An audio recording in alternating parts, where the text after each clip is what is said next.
Pitching the media on behalf of your company or client. My goodness, there's an awful lot written about this.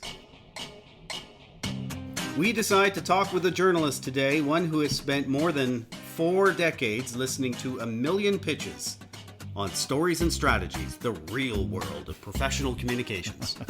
Make it sound so ominous, Doug. It is.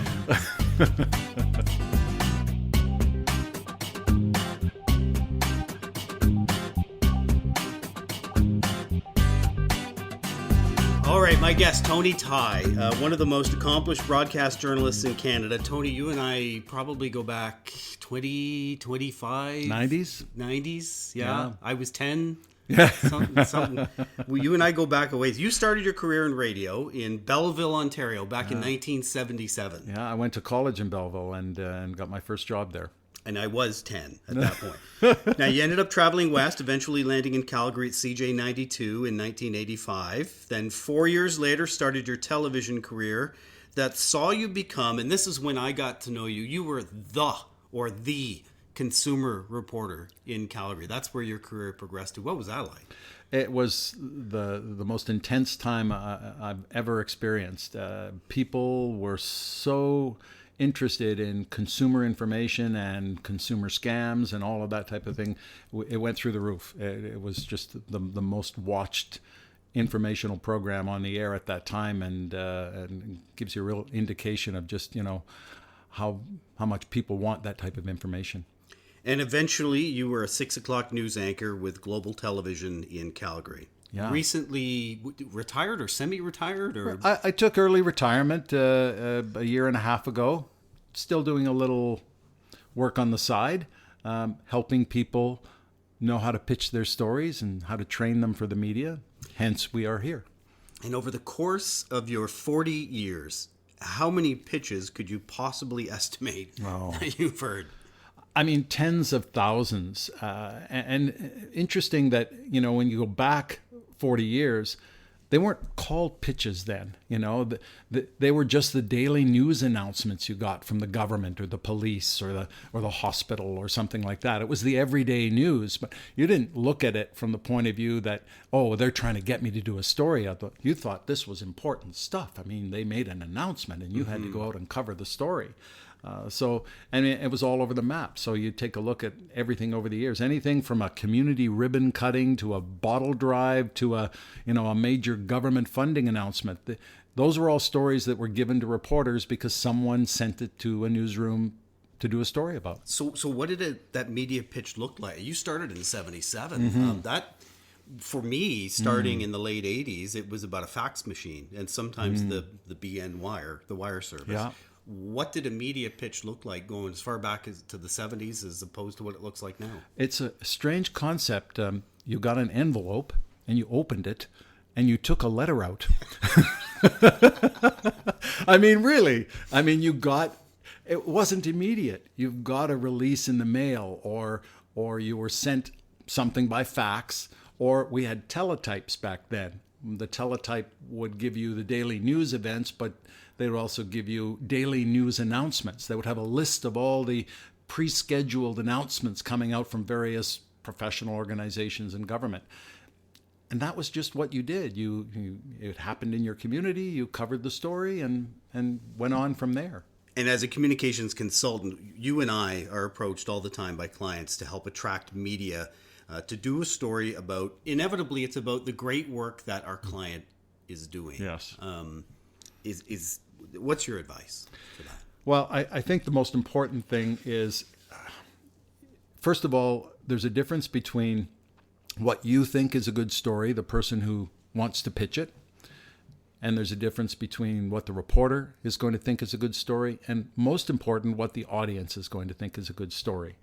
And if your story has substance, if it has some information or news you can use or content that the audience out there is going to feel is interesting, that's your aim, is to convince the journalist, the news media outlet, that's why your story is important. And so often people think that, well, they're just going to do a story because I'm making an announcement or I'm doing something new. Tell them why. You know, I think more than anything else, hand it to them on a silver platter. Make them understand, make it easier for them to understand why this could be a good story for their audience, a listener, a viewer, or a reader. You know, the interesting thing is that even people who work in journalism can argue about what is a good story. Want to play you a clip from the first season of the Mary Tyler Moore Show from 1970. In this scene, Lou Grant, played by Ed Asner, is explaining to Mary, played by Mary Tyler Moore, why a traffic jam is a bigger story than a prison riot.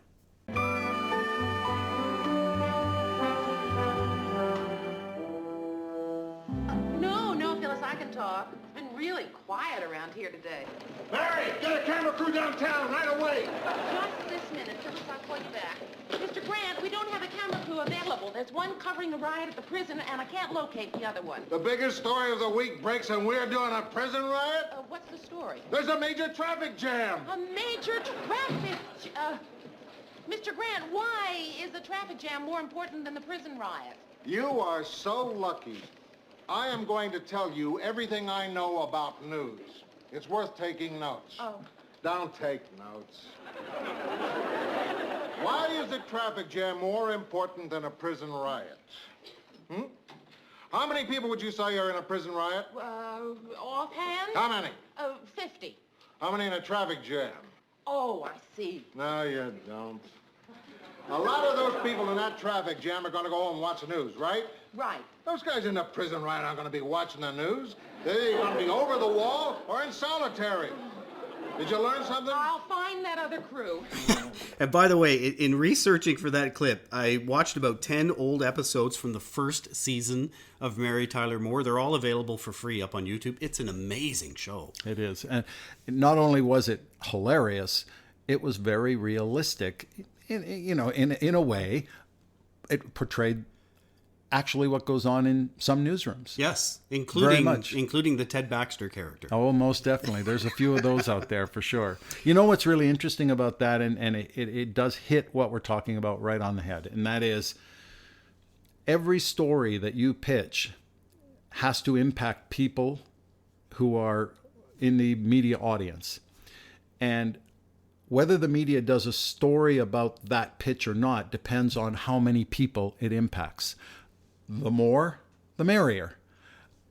They sit around the morning table at the morning news meetings and say, okay, what are our stories going to be today? And the stories that are going to impact more people and have more of a broader impact are going to be given priority over the stories that don't. Not because the stories that don't aren't good, but we're trying to appeal to most of our audience out there. And if you appeal to a small segment, the rest of the audience is going to say that doesn't interest me. Right. Yet Lou didn't necessarily get it wrong. He didn't. I'm not saying he got it right. He just didn't necessarily. I mean, tongue in cheek, very much he did. Yeah. But exactly. So let's talk about the mechanisms and the channels. Okay. News releases, media advisories. Do these still work anymore? And is email the right channel, or is that morphing into social media? Definitely today, email and social media are the new norms of communicating with media and journalists. Media news releases and news advisories are still the traditional way of making announcements. I'm scheduling a news conference or press conference to make a big announcement, and the media look for these. But these are the daily events, the must-dos, the must-cover stories of the day. What we're talking about are people who are trying to fit themselves in between the must-do stories of the day, right? These are the people who, I've got a story that's really interesting, but it's somehow got to fit its way in between the crime beat story and the fire story and the government funding story and the city council story that are all the stuff that they're going to cover today. So how do we make that pitch stand out? And communicating with journalists today is your way of writing a letter to them. You email them, You let them know why this story is of value and important and what you have to offer and how it can make a difference. But you've got to reach out directly to the reporters and not so much to the news organizations anymore. We talk about news organizations get dozens and dozens of media pitches every day from PR companies and communication companies and corporations and individuals and government. But you've got to compete with that. So make your story stand out. Doesn't the assignment editor just triage all that information, something to the morning show and something to the afternoon show? Aren't they the air traffic control person taking care of all this? The technology has changed. So the new way of triaging is on a software program that every reporter in the newsroom accesses on their own. The assignment editor takes all of the information that comes in a day, news conferences, press releases, corporate announcements, profit and loss statements, and they plop them in different categories on a software program. And the reporters go into the program and look what's on the schedule today. And if they see something they like, they might want to look into it a little further on their own time and then pitch it once they've got a good story together. It isn't actually handed to a reporter and said, here, you look at this, here's a good story for you. No one has time for that anymore. You have to appeal directly to the people you think would be the most likely to do your story. Tailor the pitch to the individual Definitely responsible. Let me read you some, as technology advances here. This is where the PR side gets a little draconian. Mm-hmm. Let me read you something from a PR company in the U.S., quote, get press coverage by automatically mailing journalists when they mention keywords in articles and tweets with name of the PR company. You can build trigger-based email campaigns to pitch and build relationships with journalists while you sleep. No. Maybe if you want to make some enemies in the news business, that might be a good strategy to use. Reporters, first of all, like to generate their own ideas. They don't want to be told what to do. So having someone emailing you constantly or direct messaging you constantly every time a key word is used in one of your stories and it's a reminder of another story or another idea is only going to just set them off. Reporters have too much to do in a day to spend time keeping up with all the email and all the story pitches that come into them or into their newsroom. And what even infuriates them more would be something that is an automatic message, something which is a formula style pitch. That's like delete. They're going to recognize those kinds of things right away. You have to build personal relationships with reporters, but that doesn't mean you're going to send them automatic emails at certain times every day or week. It just doesn't work that way, and you're going to create more enemies than you are friends. Were you ever wowed by a pitch? I would say that anything that piqued my curiosity, that I said, I never knew that, or is this really for real? So lots of stories pique your interest, but the most important thing to remember for a journalist is, first of all, they were good ideas. Remember, I've always taken the approach, everything is a story. Everyone has a story to tell. It's just you have to find it and then tell it. So, as I said, it's up to the reporter to use the idea to create a good story.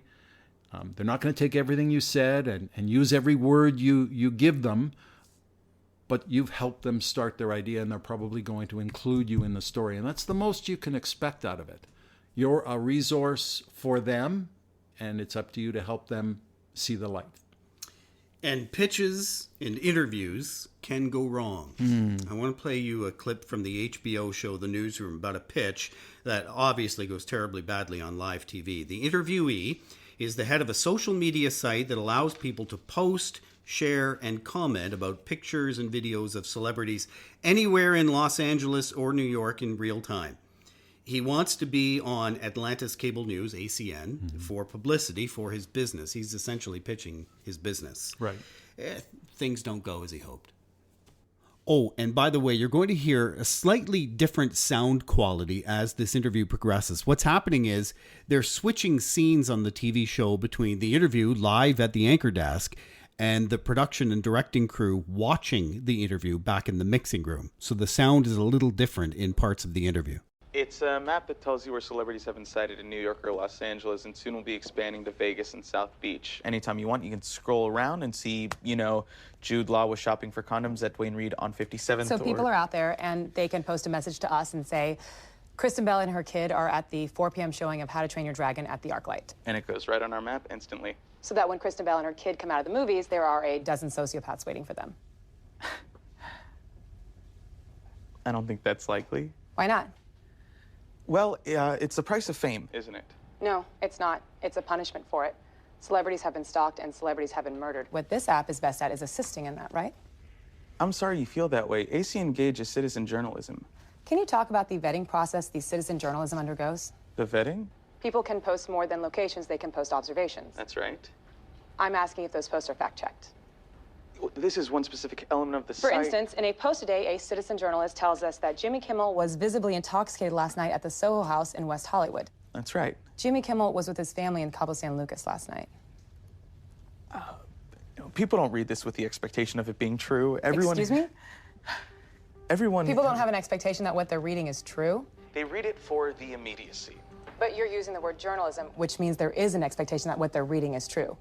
But let me take it a step further. Let's pretend it was true, that Jimmy Kimmel was intoxicated last night at the Soho House in West Hollywood. It's not true, but we don't care, so let's pretend that it is, since that's what we're doing anyway.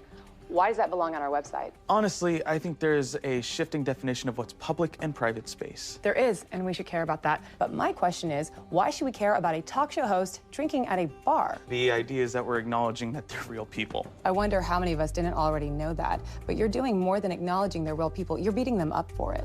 Aren't they protected by the piles of money they're surrounded by? Okay, what's the line of demarcation?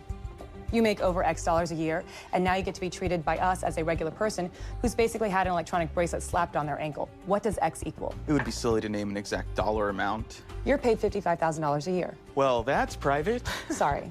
That's almost twice the national average for a family of 4. Do your piles of cash protect you from this interview in which I'm intentionally stripping you of your dignity? And by the way, I've managed to do it without lying once. So I'm going to give you another chance to answer my question before I answer it myself. What's the value of an unsourced, unvetted story about a grown man drinking at a bar?